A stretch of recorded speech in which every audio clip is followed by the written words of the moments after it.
Pónganse cómodos. Hoy vamos a ver 4 historias de Reddit más oscuras que les van a poner los pelos de punta.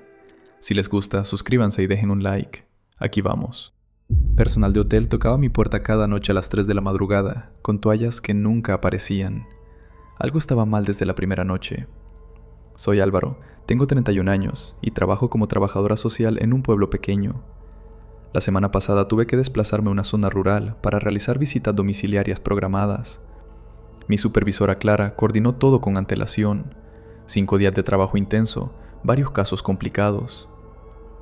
El hotel donde me alojé parecía normal al llegar, antiguo, familiar, tranquilo. Habitación 208 en el segundo piso. La primera noche me desperté con unos golpes en la puerta. Miré el móvil, las 3 de la madrugada exactas. Una voz de hombre al otro lado dijo que traía toallas extra. Yo estaba confundida porque nunca había pedido toallas. Me acerqué a la puerta, miré por la mirilla. Nadie. Abrí despacio. El pasillo estaba completamente vacío. Ni toallas, ni persona, nada. Pensé que había sido un error, que quizás el empleado se equivocó de habitación. Volví a dormir. La segunda noche, otra vez. 3 de la madrugada, los mismos golpes. La misma voz diciendo lo de las toallas. Miré por la mirilla. Nadie. Esta vez ni siquiera abrí. Me quedé quieta escuchando hasta que dejé de oír pasos. La cuarta noche ella decidió grabar. La tercera noche volví a escucharlo. 3 en punto de la madrugada. Ya no podía ser coincidencia. El mismo patrón exacto, la misma voz. Apenas dormí el resto de la noche. Durante el día intenté concentrarme en el trabajo, pero estaba agotada. Las visitas a las familias requerían toda mi atención y yo apenas podía pensar con claridad. La cuarta noche decidí que necesitaba pruebas. Dejé el móvil preparado en la mesita de noche con la grabadora activada. Me obligué a quedarme despierta. A las 3:05 mis manos ya temblaban. Puntual como un reloj, 3 de la madrugada, los golpes resonaron. Esa voz conocida. Servicio de habitaciones, traigo toallas extra. Agarré el móvil y grabé todo. Los golpes, la voz, el silencio después. No abrí, no miré por la mirilla, solo grabé. Por la mañana, antes de salir a trabajar, escuché la grabación completa con los auriculares puestos. Los golpes se oían claros, la voz también, pero había algo más. Entre golpe y golpe, en el silencio, se escuchaba un sonido metálico muy suave. Lo rebobiné, subí el volumen. Era el picaporte de mi puerta. Alguien estaba intentando girarlo. Nadie estaba entregando toallas. Esa mañana no pude ir a trabajar. Me quedé en la habitación con todas las luces encendidas, escuchando la grabación una y otra vez. El sonido del picaporte girando era inconfundible. Alguien había intentado entrar mientras yo estaba al otro lado de la puerta. Llamé a Clara y le dije que me sentía mal, que necesitaba la mañana libre. Ella es buena supervisora, no hizo preguntas. Por la tarde logré salir para las visitas programadas. 2 familias que llevaba meses intentando coordinar. Clara había preparado toda la documentación, había gestionado los permisos con los servicios locales. No podía cancelar así como así. Durante las reuniones apenas podía concentrarme.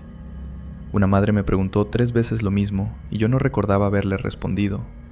Mis manos temblaban al escribir las notas. Esa noche llamé a Marta, mi mejor amiga. Le conté todo. Los golpes, la voz, la grabación, el picaporte. Ella no lo dudó ni un segundo. Álvaro, sal de ahí ahora mismo, vete, deja el trabajo y vuelve a casa. Le expliqué que me quedaban 3 días más de visitas. Casos complicados, familias vulnerables que dependían de estas evaluaciones. Clara había invertido semanas organizando todo esto. Me da igual, dijo Marta. Eso no es normal. Alguien está intentando entrar a tu habitación en mitad de la noche. Por favor, vete. Pero no me fui. Tendría que haber escuchado a Marta. La quinta noche fue peor. Me acosté vestida. Dejé todas las luces encendidas. Puse una silla contra la puerta y el móvil grabando otra vez sobre la mesita. A las 3:10 ya estaba completamente despierta, mirando fijamente la puerta. Los golpes llegaron puntuales, pero esta vez eran diferentes, más fuertes, más insistentes. No había voz. Solo golpes, uno tras otro, sin parar. El picaporte empezó a moverse violentamente. Podía ver cómo giraba desde donde estaba sentada en la cama. Me levanté sin hacer ruido y empujé la cómoda contra la puerta. Luego arrastré la silla, la mesita auxiliar, todo lo que pude mover. Los golpes continuaron durante 5 minutos completos, 5 minutos que parecieron horas. Después, silencio absoluto. Me quedé despierta el resto de la noche con la espalda contra la pared, mirando los muebles apilados contra la puerta. Cada vez que cerraba los ojos, veía el picaporte girando. Al amanecer aparté todo y abrí la puerta con cuidado. El pasillo estaba vacío y tranquilo, como si nada hubiera pasado. Pero en el suelo, justo frente a mi habitación, había marcas de arrastre recientes en la moqueta. Alguien había estado esperando ahí durante horas. Clara se dio cuenta. Al 6.º día, estaba destruida. Durante una visita a una familia con menores en riesgo, me quedé en blanco a mitad de una pregunta importante. La madre tuvo que repetirme 2 veces lo que acababa de decir. Anoté cosas incorrectas en el informe. Clara lo notó cuando revisó mi trabajo al final del día. Álvaro, ¿estás bien? ¿No pareces tú? Llevas 3 días con esas ojeras. No supe qué decirle. ¿Cómo explicarle que alguien estaba intentando entrar a mi habitación cada noche a las 3 de la madrugada? Que llevaba 6 días sin dormir de verdad porque tenía que amontonar muebles contra la puerta. Sonaba completamente delirante. Lo único que quería era volver a casa con mi perra Luna. Ella siempre duerme junto a la puerta de mi habitación y cuando oye algo extraño se pone a gruñir. La extrañaba tanto que me dolía físicamente. En casa me siento segura. Aquí estaba completamente sola en un hotel en medio de la nada. Esa noche no me atreví ni a mirar por la mirilla. A las 3 de la madrugada exactas, los golpes regresaron, más fuertes, más desesperados que nunca. Grabé todo otra vez sin moverme de la cama, con el móvil escondido bajo la almohada. El picaporte giraba y giraba, cada vez con más fuerza. Podía oír cómo alguien empujaba contra la madera. Pensé seriamente en ir a recepción por la mañana, enseñarles las grabaciones, exigir una explicación. Pero, ¿qué les iba a decir exactamente? ¿Que su personal nocturno me acosaba? ¿Que alguien intentaba forzar mi cerradura? Imaginaba sus caras de educada preocupación mientras pensaban que era una cliente problemática inventando dramas. Así que me callé otra vez y conté las horas hasta poder terminar las visitas e irme de una vez. No estaba tan sola como pensaba. El detalle de la manija me puso la piel de gallina. Estaban probando si estabas despierta. Exacto. Cuando lo escuché en la grabación, me di cuenta de que si hubiera abierto la puerta cualquiera de esas noches, probablemente no estaría aquí escribiendo esto. Mi supervisora dijo lo mismo. Dios mío, esto es aterrador. Qué bueno que confiaste en tu instinto y te fuiste cuando lo hiciste. Por favor, dime que presentaste una denuncia formal y que el hotel mejoró su seguridad. Ya no podía más. Ya sé quién estaba tocando la puerta. Esta mañana bajé a recepción a las 7 con el móvil en la mano. El encargado estaba preparando el desayuno. Le puse las grabaciones, los golpes, la voz diciendo lo de las toallas, el picaporte girando, todo. Se puso completamente blanco. Señora, este hotel no tiene personal nocturno. Nunca lo hemos tenido. Nadie trabaja aquí después de las 11 de la noche. Le supliqué que revisara las cámaras de seguridad. Fuimos a su oficina y empezó a rebobinar las grabaciones de los últimos 6 días. Ahí estaba. Todas las noches, a las 3 de la madrugada exactas, una figura con uniforme de hotel caminando por el pasillo del 2.º piso, directamente hacia mi puerta. Camisa blanca, chaleco oscuro. Se quedaba ahí parada durante minutos. Lo revisamos noche por noche, 6 noches seguidas. Siempre la misma figura, siempre a las 3 en punto, pero nunca se giró hacia las cámaras, ni una sola vez. Siempre de espaldas, siempre con la cabeza agachada, como si supiera exactamente dónde estaban ubicadas. El encargado llamó a un cerrajero de emergencia. Cuando revisó mi cerradura encontró marcas frescas, rasguños profundos en el metal, señales claras de ganzúas profesionales. Alguien estuvo intentando forzar mi puerta durante 6 noches seguidas. Y yo estaba ahí dentro, completamente sola, mientras trabajaban en la cerradura al otro lado. Los comentarios explotaron. Trabajé en un hotel durante 5 años y nunca entregamos toallas a las 3 de la madrugada. Eso es completamente anormal. Mismo aquí, trabajé recepción nocturna. Si un huésped necesita algo a esa hora, llaman a la recepción. Nunca vamos directamente a tocar puertas. Como trabajadora social, probablemente has ayudado a muchas personas, pero también has hecho enemigos sin saberlo. Ten mucho cuidado. Tu perra es una heroína ahora. Los animales saben. Salí corriendo, ni siquiera subí a recoger mis cosas. Le dije al encargado que llamara a la policía inmediatamente y salí corriendo hacia el aparcamiento. Metí la llave en el contacto con las manos temblando tanto que casi no podía girarla. Conduje toda la noche sin parar, 4 horas directas hasta la casa de Clara en mi pueblo. Llegué a las 5 de la mañana, aparqué en su entrada y toqué su puerta hasta que abrió medio dormida. Cuando vio mi cara, despeinada, con los ojos rojos, todavía vestida con la misma ropa del día anterior, supo inmediatamente que algo terrible había pasado. No me dejó volver a mi casa sola. Me quedé en su sofá esa noche. Al día siguiente por la mañana, el hotel me llamó. La policía había llegado y habían revisado mi habitación. Alguien había entrado después de que yo me fuera. La cerradura estaba completamente destrozada, forzada con algo pesado y metálico. Toda mi ropa estaba tirada por el suelo, la maleta abierta y revuelta, las sábanas arrancadas de la cama, el espejo del baño hecho pedazos. Alguien había estado buscando algo, o simplemente querían dejar muy claro que podían entrar cuando quisieran. La verdad llegó días después. 3 días más tarde me contactó la policía. Habían arrestado a un investigador privado en la zona donde estaba el hotel. Tenía todo un archivo sobre mí, fotos, mi matrícula, horarios de mis visitas de trabajo, la ubicación de mi casa, todo. La policía me explicó que los padres de un caso reciente de custodia habían contratado al investigador para seguirme e intimidarme. Había manejado la remoción de sus hijos 2 meses antes por negligencia grave. Querían asustarme, hacerme sentir vulnerable, quizás obligarme a cambiar mi testimonio o retirar mi informe. El investigador confesó todo cuando lo arrestaron con las ganzúas profesionales en su coche. Pero los padres habían desaparecido completamente. La policía todavía los está buscando. Me mudé de pueblo esa misma semana. Cambié mi número de teléfono, pedí traslado a otra región. Clara me ayudó con todo el papeleo. Marta me ayudó a empacar. Ahora vivo en un apartamento pequeño con Luna. Cada noche ella duerme directamente delante de la puerta de entrada. Si oye cualquier ruido extraño, se levanta y gruñe. Ya no duermo con las luces apagadas. Probablemente nunca vuelva a hacerlo. El hecho de que las cámaras nunca captaron su cara significa que sabían dónde estaban las cámaras. Esto fue planeado. Pasemos a la siguiente historia. Creo que la cuidadora de mi madre está reemplazando todo en casa con imitaciones baratas.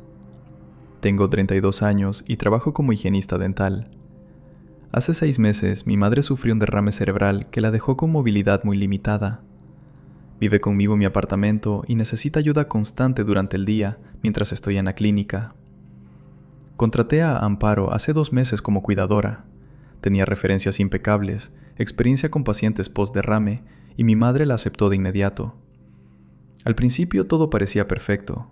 Amparo era puntual, atenta, preparaba comidas saludables. Mamá estaba más animada, incluso bromeaba conmigo por las tardes. Pero hace 3 semanas empezó algo extraño. Las toallas de algodón egipcio que le regalé a mamá por su cumpleaños habían desaparecido, reemplazadas por unas sintéticas baratas del supermercado. Cuando pregunté, Amparo me explicó que mamá había derramado lejía sobre ellas y tuvo que tirarlas de emergencia. Una semana después, noté que los platos de porcelana con el borde dorado también habían sido sustituidos. Luego los productos de higiene, el champú de farmacia de mamá reemplazado por uno genérico. Después descubrí que hasta sus medicamentos de marca habían sido cambiados por genéricos que jamás autoricé. Cada vez que preguntaba, Amparo tenía una explicación razonable. Un accidente, una rotura, una necesidad urgente. Pero las explicaciones empezaron a sonar mecánicas, ensayadas. Algo no encajaba. Ayer instalé una cámara oculta en la sala sin decirle nada a nadie. Esta mañana revisé la grabación desde mi teléfono durante el descanso en la clínica. Lo que vi me dejó helada. A las 10 de la mañana, Amparo saca un frasco de pastillas blancas de su bolso. Se las da a mamá diciéndole que son suplementos vitamínicos recomendados por el médico. Mamá las toma confiada. 20 minutos después, mamá está desplomada en el sofá, los ojos vidriosos, apenas consciente. Es entonces cuando Amparo saca la tableta, la acerca a la cara de mamá, demasiado cerca para que pueda enfocar sin sus lentes. Le muestra pantallas que mamá no puede leer. Guía la mano temblorosa de mamá sobre la pantalla para aprobar compras, firmar documentos digitales. Mamá obedece como una niña pequeña, asintiendo a todo lo que Amparo dice. En un momento mamá busca sus lentes a tientas. Amparo los retira suavemente, los guarda en el cajón del otro lado de la habitación. Le dice a mamá que no los necesita, que solo tiene que confiar en ella. La grabación dura 40 minutos. Al final, cuando mamá ya está prácticamente dormida, Amparo ordena la sala, guarda la tableta y anota algo en una libreta pequeña que nunca había visto antes. Las sesiones se repetían cada día a la misma hora. No podía dejar de revisar las grabaciones. Pedí 3 días libres en la clínica. Le dije a mi jefa que tenía una urgencia familiar. Pasé esos días encerrada en mi habitación, revisando cada minuto de grabación de la última semana. El patrón era idéntico cada día. Entre las 10 y las 11 de la mañana, Amparo le daba las pastillas blancas a mamá. 20 minutos después, iniciaba la sesión con la tableta. Accedí en secreto a la cuenta bancaria de mamá usando las claves que ella me había dado el año pasado, cuando todavía estaba lúcida. Lo que encontré me revolvió el estómago. Transferencias mensuales a empresas que jamás había visto. Atención premium integral, servicios de cuidado especializado, vida plena, gestión de bienestar para adultos mayores. 1.200 euros en total cada mes durante las últimas 6 semanas. Nunca autoricé ninguno de esos servicios, ni siquiera sabía que existían. Busqué los nombres en internet, las páginas web parecían legítimas, con fotos de stock de ancianos sonrientes y enfermeras amables.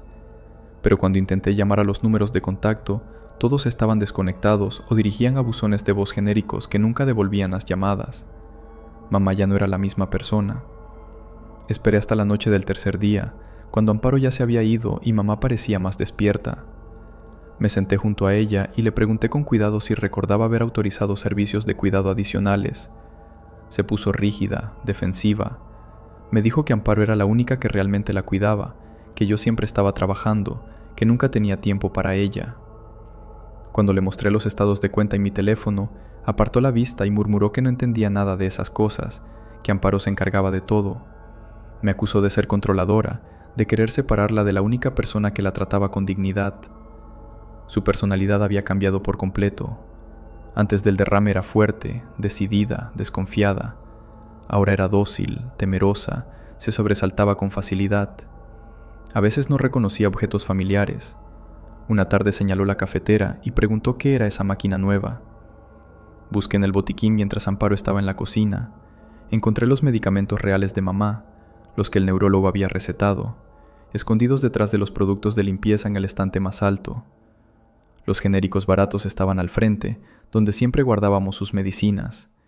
Amparo los había cambiado para que mamá tomara las versiones equivocadas sin darse cuenta. No puedo despedir a Amparo sin el consentimiento de mamá, y mamá, bajo la influencia de esas pastillas, confía en Amparo completamente. Me ve a mí como la amenaza. Estaba atrapada en mi propia casa. Las referencias eran falsas. Busqué el currículum de Amparo. Llamé a las 3 referencias que había dado. El primer número estaba desconectado. El segundo me llevó a una señora que jamás había contratado cuidadoras. El tercero no contestaba. Revisé los cajones del escritorio de mamá. Encontré una carpeta llena de documentos con su firma temblorosa. Autorizaciones bancarias, contratos con empresas que nunca había visto, atención integral premium, gestión de bienestar para adultos mayores, todos fechados en las últimas 5 semanas. Reconocí una fecha en uno, 14 de mayo. Revisé la grabación de ese día. Amparo mostrándole la tableta a mamá, guiando su mano sedada para firmar en la pantalla. Necesitaba pruebas físicas. Preparé una trampa. Fotografié las bandejas de plata de mi abuela, 6 piezas con iniciales grabadas. Marqué discretamente cada base con esmalte transparente. Al día siguiente volví de la clínica. Las bandejas seguían en la vitrina, pero cuando las revisé, las iniciales habían desaparecido. El esmalte tampoco estaba. Eran réplicas baratas, casi idénticas, pero el peso y el brillo eran falsos. Le pregunté a Amparo si había movido las bandejas. Se puso rígida. Me dijo con voz tranquila que yo estaba muy estresada, que la imaginación me jugaba malas pasadas. Mamá la escuchó y asintió. Me ordenó que dejara de acosar a Amparo, que ella era la única que realmente la cuidaba. Estaba completamente acorralada. Dios mío, esto me tiene aterrada. Mi padre también tiene una cuidadora que viene 5 días a la semana, y ahora me pregunto si debería instalar cámaras. Los suplementos vitamínicos que mencionas, ¿eran en realidad sedantes recetados o algo comprado sin supervisión médica? Como trabajé en fraude financiero te digo, revisa inmediatamente todas las cuentas bancarias, tarjetas de crédito, inversiones, e incluso si hay préstamos nuevos o líneas de crédito abiertas a nombre de tu madre. Este tipo de estafadores profesionales nunca trabajan en un solo frente. Siempre es un sistema con múltiples capas de robo simultáneo. Algo crucial que debes verificar. Revisa si Amparo alguna vez llevó a tu madre a citas médicas sin tu presencia. Estos estafadores a veces consiguen que doctores cómplices declaren incompetencia mental para fortalecer el poder notarial. Pide todas las historias clínicas de los últimos 6 meses. Acabo de revisar el calendario médico de mi madre y sí, Amparo la llevó a 3 citas con un neurólogo que yo nunca elegí ni conocía. Solicité las historias clínicas esta mañana. En una de las grabaciones que tengo, se ve claramente a Amparo guardando los lentes de mi madre en el cajón de la cocina justo antes de darle las pastillas y mostrarle la tableta. Mi madre es prácticamente ciega sin esos lentes. Ya no podía esperar más. Encontré los documentos y ahora entiendo el patrón completo. Esta mañana reuní el coraje para despedir a Amparo. Le dije que sus servicios ya no eran necesarios. Me miró en silencio. Luego sacó un sobre manila de su bolso.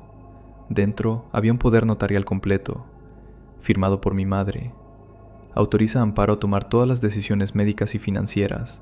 Fecha 22 de mayo. Hace 3 semanas. Revisé la grabación de ese día.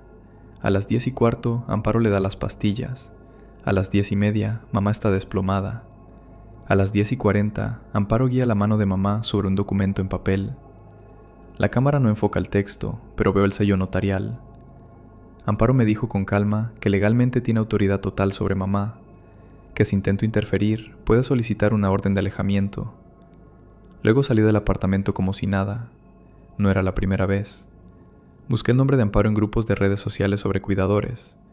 Encontré menciones de 3 familias, una en Valencia, otra en Málaga, una tercera en Sevilla. Las contacté.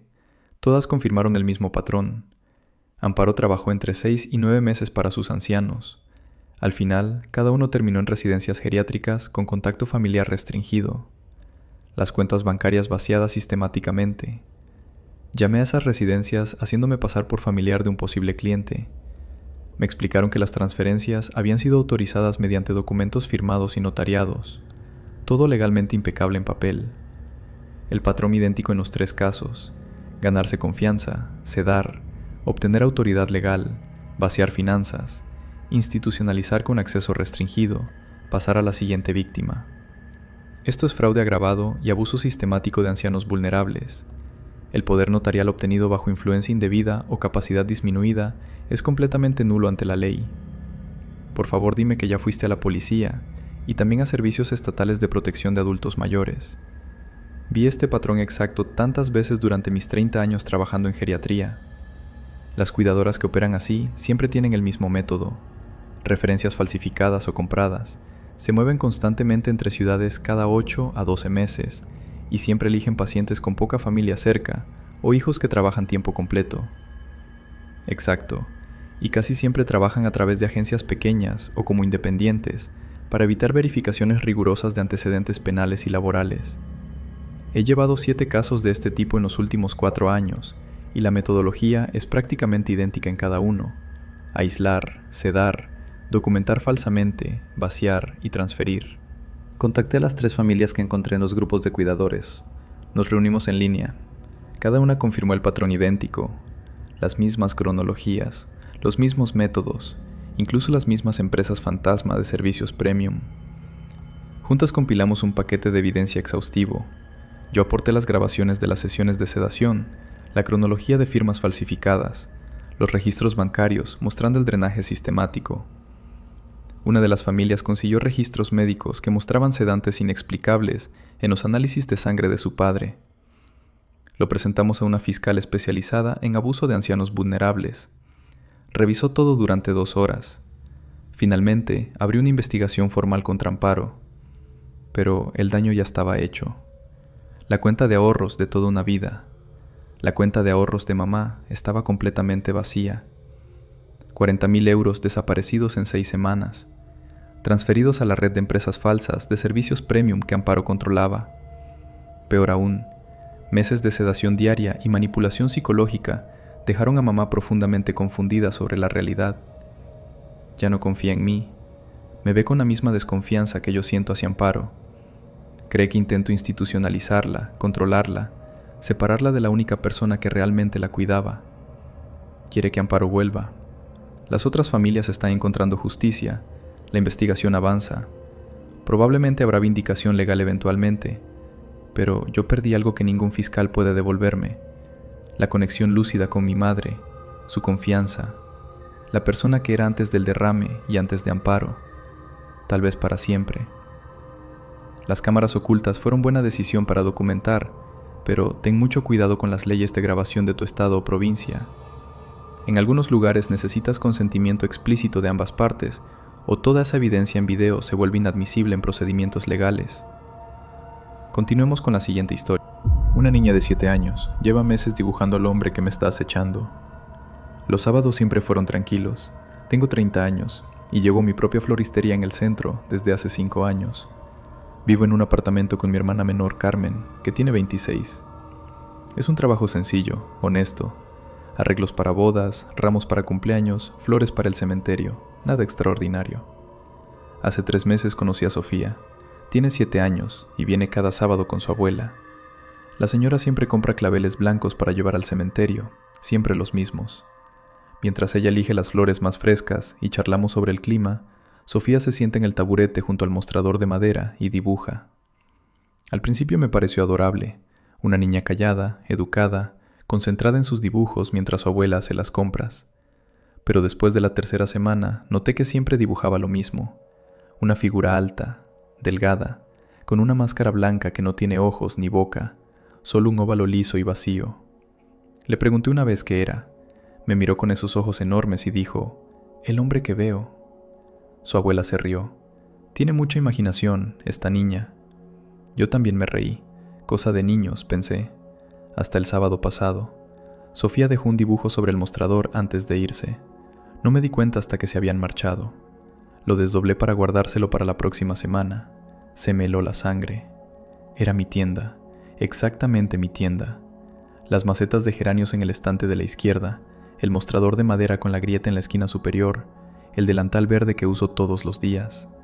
Hasta el reloj de pared detrás del mostrador estaba ahí, con las manecillas marcando las 10 de la mañana, la hora exacta en que ellas llegan cada sábado. En el centro del dibujo había una figura femenina con un moño en el cabello, de espaldas, arreglando flores sobre el mostrador. Yo siempre llevo moño cuando trabajo, siempre. No podía ser coincidencia. Y detrás de esa figura, tan cerca que su sombra se mezclaba con la de ella, tan cerca que parecía estar respirando sobre su nuca, estaba la figura alta con la máscara blanca, sin ojos, sin boca, solo ese óvalo liso y vacío, parado justo detrás de mí, observándome mientras trabajo. Guardé el dibujo en el cajón del mostrador. Necesitaba prueba de que no lo había imaginado. El sábado siguiente volvieron. Intenté actuar con normalidad cuando entraron. La abuela saludó como siempre, cálida y amable. Sofía me miró durante un segundo más largo de lo habitual antes de sentarse en el taburete con su cuaderno y sus lápices de colores. Mientras preparaba el ramo de claveles blancos, la observé por el rabillo del ojo. Dibujaba concentrada, inclinada sobre el papel. Pero cada pocos segundos levantaba la vista hacia la ventana del frente, miraba fijamente hacia afuera durante varios segundos y volvía a dibujar, como si estuviera copiando algo. Cuando se fueron, encontré otro dibujo sobre el mostrador. Esta vez era mi calle, la acera de adoquines irregulares, el farol torcido en la esquina, el letrero de la panadería 3 locales más abajo. Y ahí estaba la figura con la máscara blanca, parada bajo el farol, observando hacia mi tienda. La semana siguiente, la cafetería donde compro mi café cada mañana, el mostrador de mármol con la mancha oscura en forma de media luna, hasta las sillas de metal verde estaban ahí, la figura enmascarada sentada en una de ellas, de frente a la puerta. Después, la parada de autobús que uso para ir a casa, el banco de madera con esquina astillada, el poste de señalización con el horario pegado, la figura de pie junto al poste, siempre observando, siempre esperando. Eran detalles que solo alguien que me sigue sabría. Carmen vio los dibujos esa noche. Extendí los 5 dibujos sobre la mesa de la cocina. Carmen los estudió en silencio, su rostro palideciendo con cada uno. «Dios mío», susurró finalmente, «esto es perturbador». Le conté todo. Las visitas de los sábados, la abuela comprando flores, Sofía dibujando siempre la misma figura. Carmen tocó el dibujo de la cafetería con la punta del dedo. «Quizás ella camina por esas mismas rutas con su abuela», dijo, pero su voz sonaba hueca, sin convicción. Coincidencia. Quería creerlo, desesperadamente quería creerlo. Pero esa semana empecé a mirar por encima del hombro. Revisaba las ventanas de la tienda cada pocos minutos. Escaneaba las caras en la calle buscando algo, cualquier cosa fuera de lugar. Una máscara blanca, una figura alta observándome. Nada, nunca nada. El sábado pasado, mientras la abuela elegía entre 2 ramos de claveles, me acerqué a Sofía. Estaba dibujando otra vez, con la vista fija en la ventana del frente. Seguí su mirada. La calle estaba vacía salvo por una pareja mayor caminando con su perro y un repartidor descargando cajas al otro lado. «¿Qué estás dibujando, cariño?», le pregunté suavemente. Ella no apartó la vista de la ventana. «Al hombre que está allá afuera», dijo, «el que siempre te mira». Le llamé esa misma tarde, al número que Marta había dejado en su recibo de tarjeta. Lo había visto en sus recibos de pago, pero nunca habíamos hablado más allá del intercambio cortés sobre el clima y las flores. Me atendió después de 3 timbres. Le pregunté con cuidado sobre los dibujos de Sofía, intentando no sonar acusadora ni alarmista. «Ay, esa niña siempre ha tenido una imaginación muy vívida», me dijo con un suspiro cansado. «Dibuja cosas raras todo el tiempo. Monstruos, fantasmas, figuras extrañas. Su maestra dice que es normal en niños creativos». Presioné un poco más. Le mencioné los detalles específicos, mi tienda, mi calle, lugares que frecuento. «Coincidencia», insistió, pero su voz sonaba menos segura.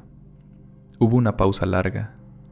Luego, casi en un susurro, «Aunque ella siempre dice que está dibujando lo que ve, no lo que imagina, insiste en eso». Esas palabras se me clavaron en el pecho como esquirlas de hielo. Esa semana caminé con los ojos fijos en cada rostro, en cada sombra. Buscaba esa máscara blanca en cada esquina, en cada reflejo de ventana, en cada persona que pasaba demasiado cerca. Nada, nunca nada. Carmen sugirió ir a la policía. «¿Y qué les digo?», le respondí. ¿Que una niña de 7 años dibuja cosas que me asustan? Los dibujos no son evidencia de nada. El sábado siguiente, Marta y Sofía no vinieron. El lunes encontré un sobre deslizado por debajo de la puerta de la tienda. Dentro había un dibujo. Nuestro edificio de apartamentos, la fachada de ladrillo rojo con las ventanas asimétricas, el balcón oxidado del 3er piso, la escalera de incendios torcida, todo exacto. Y en una ventana del 4º piso, nuestra ventana, estaba la figura con la máscara blanca, mirando hacia afuera, mirando hacia donde yo estaría mirando si estuviera parada adentro. Dios mío, esto me puso los pelos de punta. ¿Pudiste volver a contactar a la abuela de Sofía? Ella debería saber que su nieta estaba viendo algo real. ¿La abuela y Sofía simplemente desaparecieron? ¿Intentaste buscarlas en redes sociales o preguntar en el vecindario? Lo intenté todo. El número de Marta quedó desconectado 2 días después de su última visita. Fui a la dirección que tenía de sus recibos de tarjeta. Era una casa pequeña cerca del panteón municipal. Estaba vacía, con un letrero de «Se renta». Los vecinos dijeron que la casa llevaba desocupada desde enero. Nunca hubo una Marta ni una niña ahí. Eso fue lo que me hizo entrar en pánico de verdad, porque significaba que nunca supe quiénes eran realmente. Alguien nos estaba vigilando. Carmen se derrumbó 3 noches después. Instalamos cámaras y descubrimos quién entrega los dibujos. Instalamos cámaras de seguridad en el apartamento y en la tienda el miércoles pasado. Carmen insistió en pagarlas ella misma. No entendí por qué estaba tan desesperada por hacerlo hasta anoche. Me lo confesó llorando en la cocina pasada las 2 de la madrugada. Hace 4 meses conoció a alguien por internet, un artista callejero, Un mimo que actuaba en las plazas del centro usando una máscara de silicona blanca, sin rasgos. Salieron en secreto durante 2 semanas. Una tarde, cuando yo estaba trabajando en una floristería, Carmen lo trajo a nuestro apartamento. Una sola vez. Después de esa única visita, él cambió por completo. Empezó a hacerle preguntas constantes sobre mí, mi horario exacto de trabajo, mis rutinas diarias, dónde compraba mi café por las mañanas, qué autobús tomaba para volver a casa. Carmen pensó que solo estaba siendo educado, interesándose por la familia de su novia, pero él estudiaba las fotos de nuestro hogar que Carmen había subido a Instagram, memorizaba cada detalle visible en el fondo, la distribución de los muebles, la vista desde nuestra ventana, los objetos personales, hasta el delantal verde que siempre cuelgo en el gancho junto a la puerta de entrada. Carmen terminó la relación cuando él se puso demasiado intenso con las preguntas. Él desapareció sin protestar, sin drama. Ella pensó que todo había terminado ahí, hasta que vio los dibujos sobre nuestra mesa la semana pasada. La máscara blanca, la figura alta observando, los lugares exactos. Todo encajó de golpe. Sofía lo había estado viendo de verdad. Cada sábado, parado al otro lado de la calle frente a mi floristería, observándome a través de la ventana mientras la niña lo dibujaba sin saber lo que significaba. Los dibujos nunca fueron imaginación infantil, eran documentación, registro visual de un acosador que nadie más notaba excepto una niña de 7 años. Carmen no ha parado de llorar desde entonces. Sigue repitiendo que todo esto es su culpa por haberlo traído a nuestra vida. Trabajo en educación infantil y es aterrador cuántas veces los niños procesan amenazas reales como dibujos o juegos porque no tienen el lenguaje para explicarlo. Tomaste la decisión correcta al tomarlo en serio. Lo más perturbador es cómo los dibujos aparecían en lugares nuevos, cómo llegaban a tu coche y bajo tu puerta. ¿Crees que él seguía teniendo acceso o alguien más los dejaba? Esto tiene todos los elementos de acoso sistemático. La policía tomó en serio tu denuncia con toda la evidencia que tenías.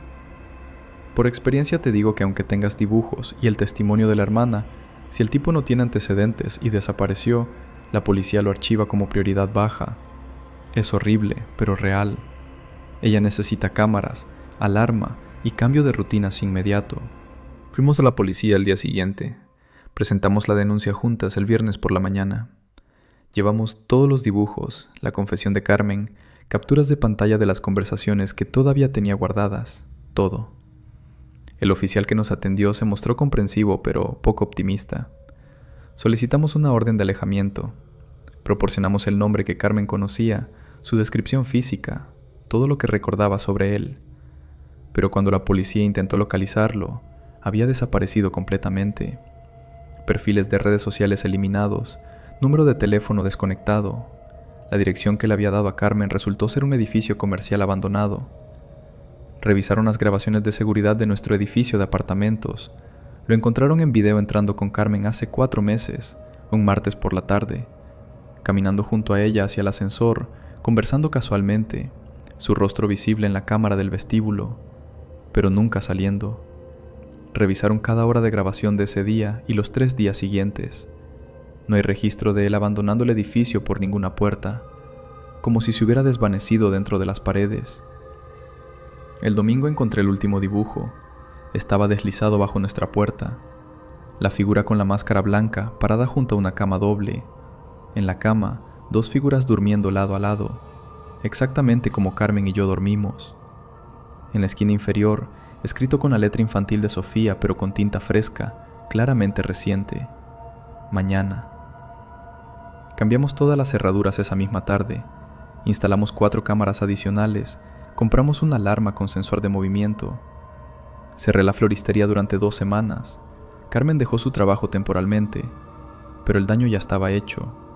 Él tuvo acceso completo a nuestra vida durante meses.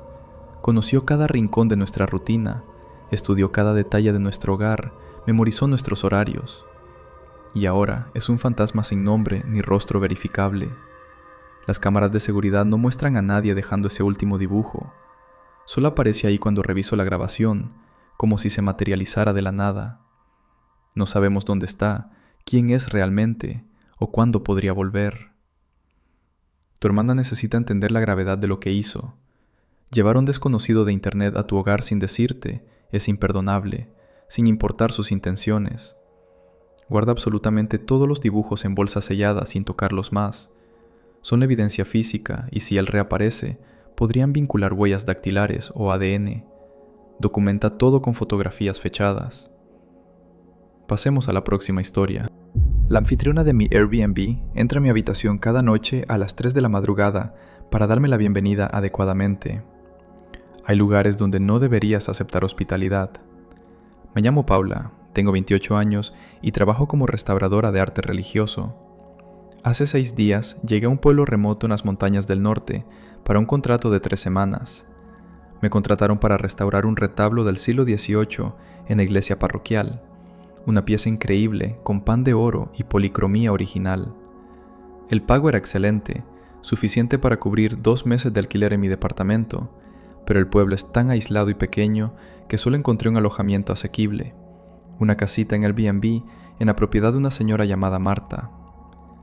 Cuando llegué esa primera tarde, Marta parecía completamente normal. Una mujer de unos 60 años, amable, conversadora. Me enseñó la casita, que era pequeña pero limpia y bien equipada. Me ofreció café casero, me hizo preguntas sobre mi trabajo, sobre cómo había aprendido a restaurar arte religioso, todo muy cordial.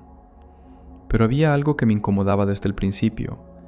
Marta insistía constantemente en que todos sus huéspedes deben recibir una bienvenida apropiada, que era muy importante para ella que cada persona se sintiera verdaderamente bienvenida a su propiedad. Es una tradición familiar, me explicó con seriedad. Mi abuela lo hacía, mi madre lo hacía, yo lo hago. Una bienvenida apropiada es sagrada, es lo que diferencia una casa de un hogar. Le sonreí y asentí. Pensé que tal vez era solo una costumbre local que yo no entendía. Esa primera noche, algo cambió. La primera noche me dormí sin problemas. Estaba cansada del viaje de 8 horas. Me desperté a las 3 de la madrugada exactamente. No hubo ruido, ningún sonido que me despertara. Simplemente abrí los ojos en la oscuridad completa. Marta estaba de pie junto a mi cama, completamente inmóvil.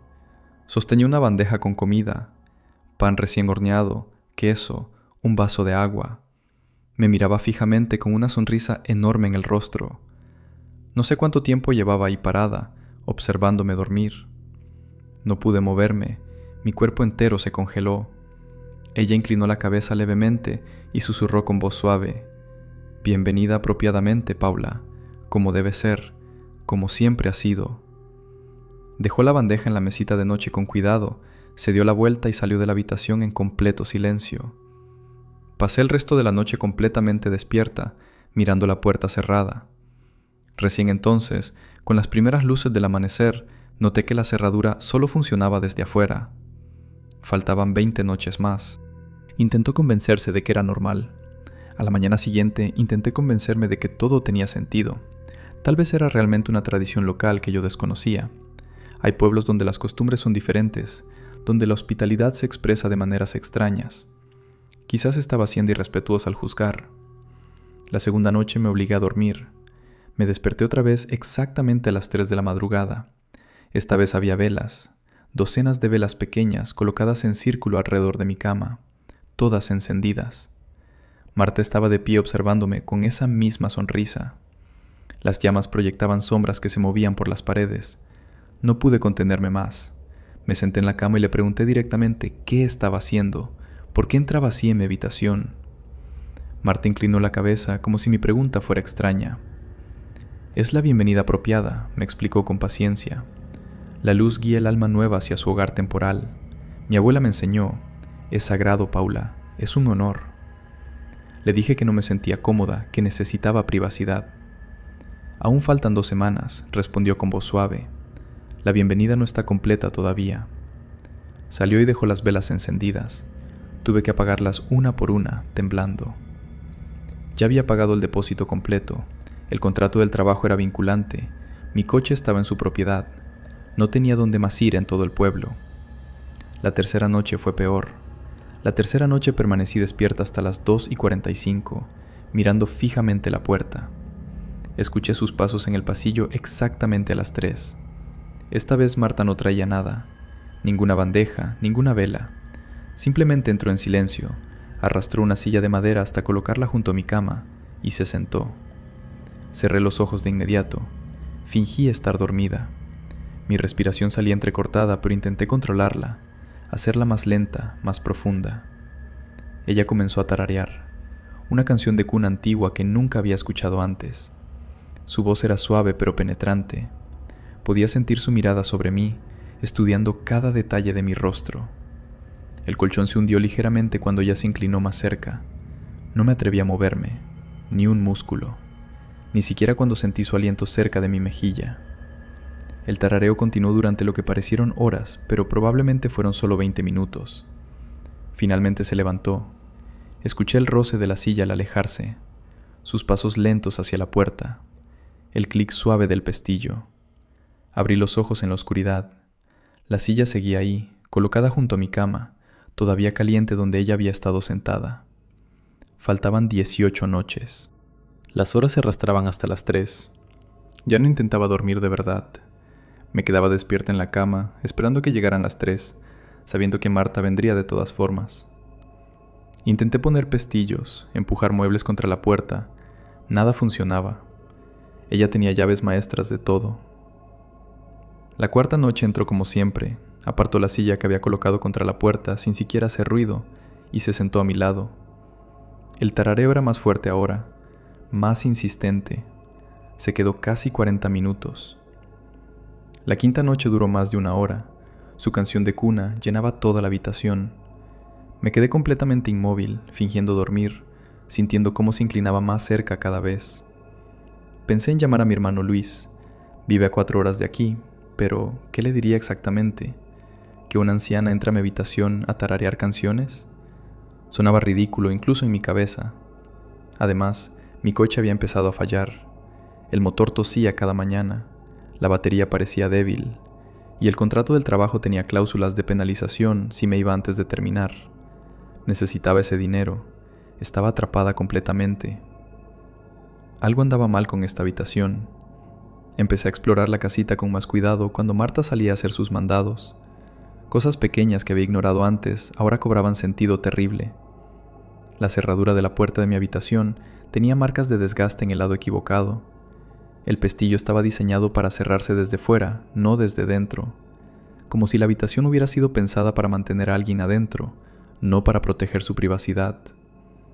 El marco de la ventana tenía rasguños profundos en la madera del alféizar, arañazos largos, como si alguien hubiera intentado forzarla desde dentro una y otra vez. La pintura nueva los cubría parcialmente, pero todavía se podían sentir bajo los dedos. Encontré una mancha oscura en el piso de madera cerca de la cama. Parecía antigua, ya descolorida, pero la forma era inconfundible. Alguien había intentado limpiarla, pero el líquido había penetrado demasiado profundo en la madera. Esa noche, mientras esperaba a las 3 de la madrugada, conté cada rasguño en el marco de la ventana. Había 37. Dios mío, ¿estás a salvo ahora? Por favor, dime que dejaste una reseña en Airbnb para advertir a otros. Esto es absolutamente aterrador. Por favor, dime que reportaste esto a Airbnb y dejaste reseñas en todas las plataformas posibles. Esa mujer está claramente enferma y necesita ayuda profesional. La parte de las 3 de la madrugada me pone la piel de gallina. ¿Cómo entrabas si tenías la puerta cerrada con llave? Tenía llave maestra, obviamente, porque es su propiedad. Lo que me aterra es que la segunda noche puse el pestillo de seguridad desde adentro y cuando desperté estaba abierto. Nunca descubrí cómo lo hizo. La sexta noche lo cambió todo. Mi hermano me rescató, pero encontré algo peor. La sexta noche escuché un crujido diferente en el piso. No los pasos de Marta, sino algo distinto. Me levanté y presioné mi peso en diferentes tablas hasta que una se movió bajo mi pie. La levanté con cuidado. Debajo había un cuaderno viejo envuelto en plástico. Era un libro de visitas escondido, páginas llenas de entradas de huéspedes anteriores describiendo exactamente lo mismo. Las visitas a las 3 de la madrugada, el tarareo, las velas, la sensación de estar atrapada. Algunas entradas eran antiguas, otras recientes, una de hace 6 meses, otra de 3, una de apenas 1 mes. La última era de hace 2 semanas. La caligrafía temblaba. Está fuera de la puerta ahora mismo. Puedo escuchar su respiración pesada. Creo que tiene una ya. Terminaba ahí, A mitad de palabra, miré mi teléfono, 2:45 de la madrugada, 15 minutos antes de que Marta viniera. Corrí al coche descalza, giré la llave, nada. El motor estaba muerto. La batería no respondía aunque había funcionado esa tarde. Llamé a Luis temblando. Por favor, ven a buscarme ahora mismo. No puedo explicarlo, pero necesito que vengas ya. Escuchó el pánico en mi voz. Salgo ahora, son 4 horas. Enciérrate bien, no abras a nadie. Empujé todo contra la puerta del dormitorio. La cómoda, la silla, la mesita. Me senté en el suelo con el cuaderno en las manos, leyendo una y otra vez las entradas desesperadas de personas que nunca escaparon, mientras esperaba que llegaran las 3 de la madrugada. Los comentarios explotaron con advertencias y horror. Algo similar me pasó en un hostal en Galicia. La dueña entraba sin avisar con excusas de traer toallas limpias. Nunca más me quedé en lugares donde el anfitrión vive en la misma propiedad. Lo del libro de visitas escondido es lo más perturbador. Significa que ha estado haciendo esto durante años y nadie la ha detenido. ¿Qué pasó con los huéspedes anteriores? Estaba pensando lo mismo. Una entrada que termina a mitad de frase es señal de que algo malo pasó. Alguien debería investigar si hay personas desaparecidas en esa zona. El amanecer trajo a Luis. Luis llegó cuando el cielo apenas empezaba a aclararse. Golpeé la puerta gritando mi nombre. Aparté los muebles y lo dejé entrar. Me abrazó fuerte mientras yo temblaba. Nos vamos ahora mismo, dijo. Empaca solo lo esencial. Metí todo en mi maleta sin orden ni cuidado. Luis vigilaba la ventana constantemente. Marta apareció cuando estábamos sacando la última bolsa. Se veía herida, confundida. «Paula, ¿qué sucede? ¿Por qué te vas tan repentinamente? No entiendo. Solo quería darte la bienvenida apropiada». Luis interpuso entre nosotras.